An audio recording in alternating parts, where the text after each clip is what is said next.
Hello everyone. I don't know if this other light is needed. Yeah, let me turn that one off. Just use the light on the camera. This video here is, let me turn that guy back on. It's kind of dark over here. Offset this. A while back I was watching videos, YouTube videos of various people that lockpick, and I was watching Pickaholic, and it was either he was doing this video or I mentioned it anyways that I really like the Series 3600 brass locks by American Lock, but I've been looking at them, but I can't afford it yet, and eventually I'll get one. He said, "Hey, I've got an extra one. I'll just send it to you," which is really, very generous of him, very nice. And I really like these locks that have been in use type of things. This one, has, I looked at the date code on it, and that's February of '95 when this thing was built, and it's got a different type of American Lock core. If you're not familiar with this, it has a screw that goes through here, through the shackle, straight into the body. It's a different type of core. Now what I'm going to try to do, I'm going to try to pick it in a vise, because I've picked it in hand a couple of times, and it can be tricky. It can be a tricky pick. He asked me, he keyed it up for me, and he asked me what kind of bitting I wanted, easy, to hard or medium or whatever, and I said, give me a medium one that's not super challenging. I wouldn't want one that's so extreme that I can't get any pick in there and can't pick it open. I mean, because that's the fun of having a lock, is, being able to pick it open.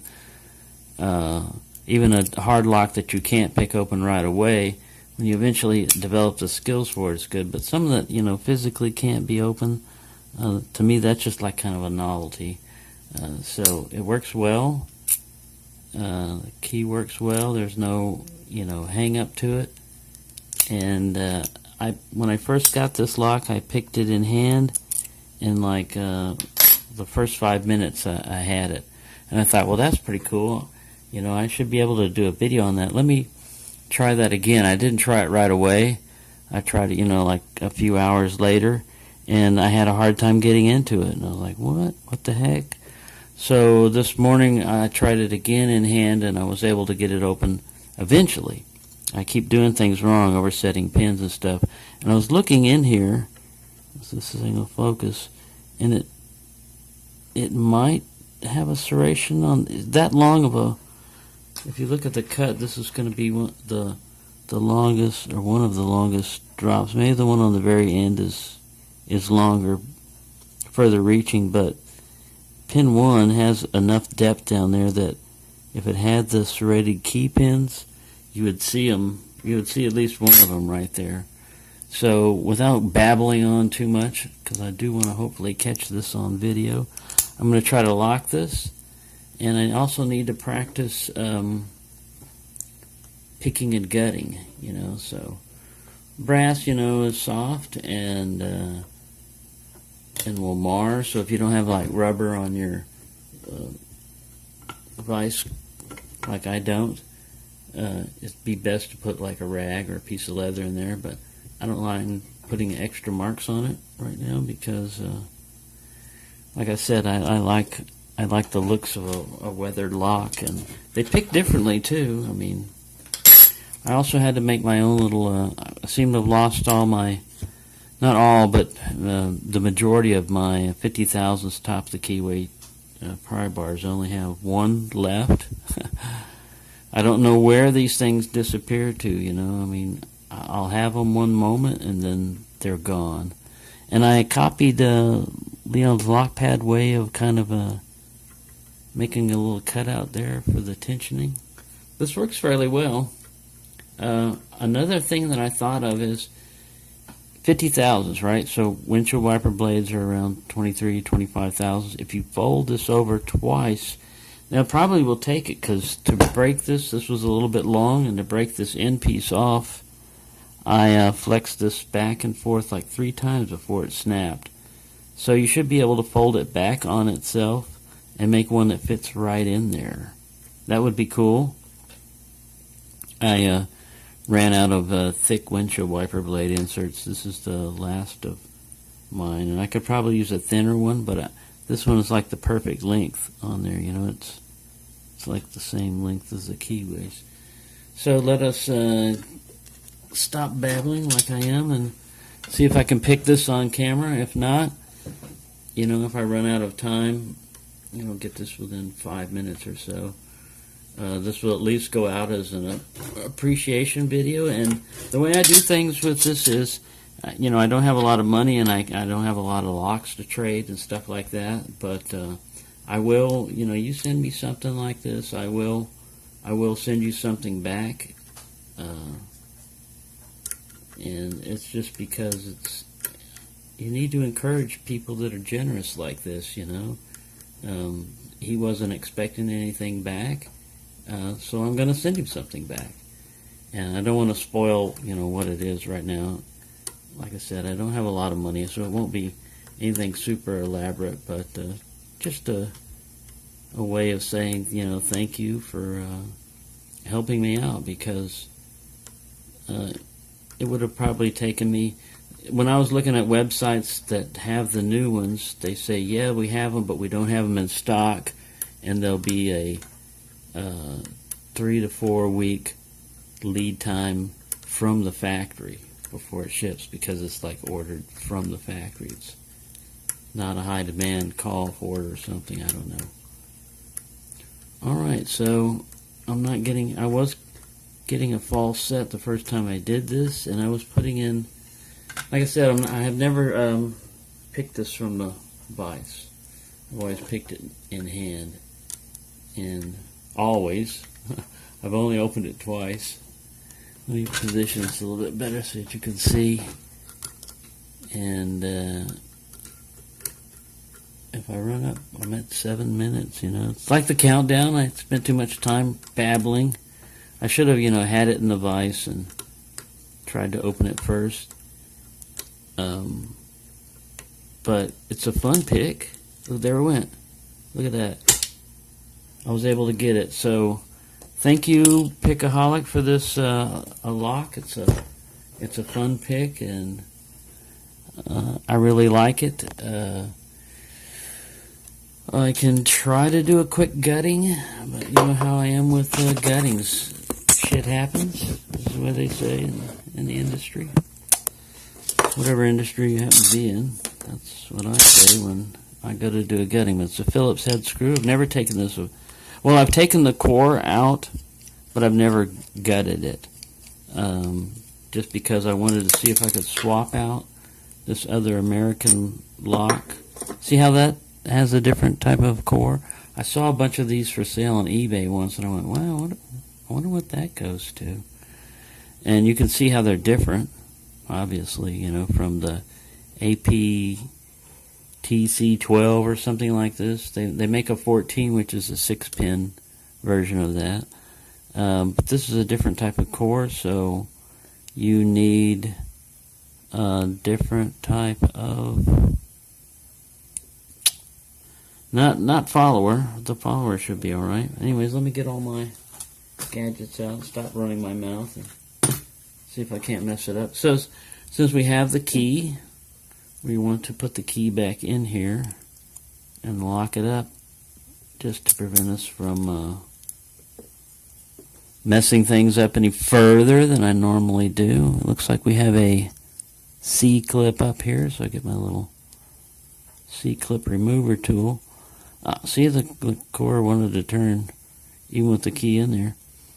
I watched Lock Noob, not Lock, I think it was a Lock Picking Lawyer. He was showing how to remove these.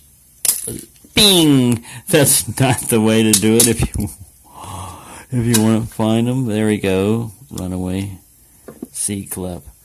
Alright, so this is not a challenge lock or anything else, but just to be on the safe side, it's always good to shim a lock in case your follower doesn't match up or any other problems that you tend to have. Like I could tend to have. So you just rotate the key, you just rotate the cord a little bit, and just go up along the pin stack, and you don't have to push anything out of the way because it's already rotated, So there we go. We got that like that. Now all you need is your follower, and you know what? I'm going to try. This looks like it's a bigger size. I'm going to try this hollow follower and see if it works. This is another good reason to have a shim there.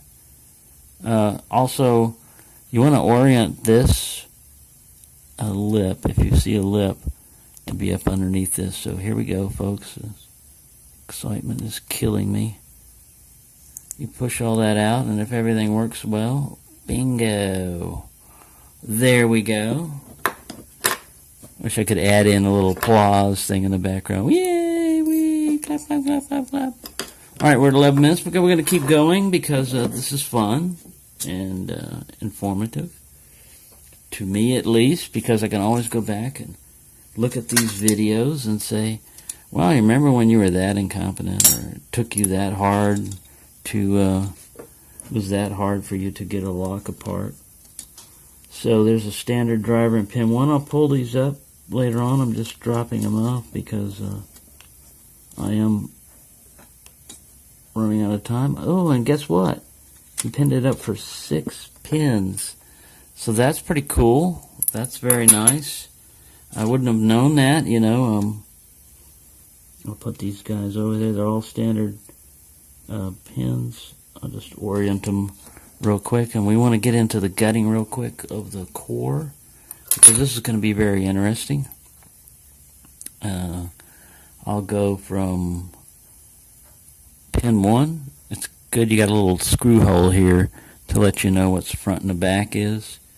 So this is the front, and we'll just come backwards and see what we get.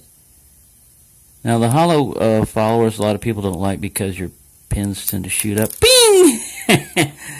It's got a very strong spring on it, so I'll put this over here. It looks like a standard driver. And let's come back and have another. You can put your pick up here, your tweezers, and try to prevent it and everything, but so these look like another standard driver, and we'll come back over here and we have another standard and another standard. Ooh, and that one tried to come out the other way. That was number 5, which is another standard. And come on, we want to place bets. I bet this last one is a standard. Ooh, he shot over there. He's hiding. Gonna make this a mystery because he shot over somewhere. I told you no gutting goes normal for me, and this is why. I heard him shoot over this way. I don't think he went off the table, but my guess would be he's a standard driver, since all these other ones were. And I'll find him. Don't worry, I'll find him. Let's look at the springs, since we're at 14 minutes. So these are all steel springs.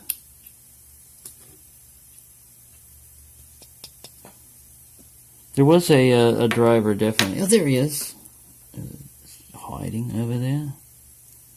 Alright, there was, like I said, there was a driver in. And these slots I got wrong because the springs are supposed to be down here. I do a lot of things wrong, as you'll notice. But for me, this picking and gutting video went relatively well. I'm only missing a couple of springs hiding in the Bible somewhere, and I don't see any threading. There's my springs, 3 more springs hiding in there. I'll get those out later or just leave them in there. But let me pull the pins up for the final view here. Hey, you get back in there. Stop messing around. I know if you were in your proper slot, you wouldn't have done that, but it's my bad. So we have standard standard key pins with no serrations, and all standard drivers, which I'm going to change this up. I'm going to put a spool in there. I thought I felt a spool. It's really weird. I thought I encountered a spool when I was picking it, but it's my imagination. I have an active imagination. So I hope everyone is doing well, and I hope you enjoyed this video, and I may have to edit this very last because I went past 15 minutes. I think YouTube will call me in violation. So thank you once again, Pickaholic, for the lock, and I will be sending something your way.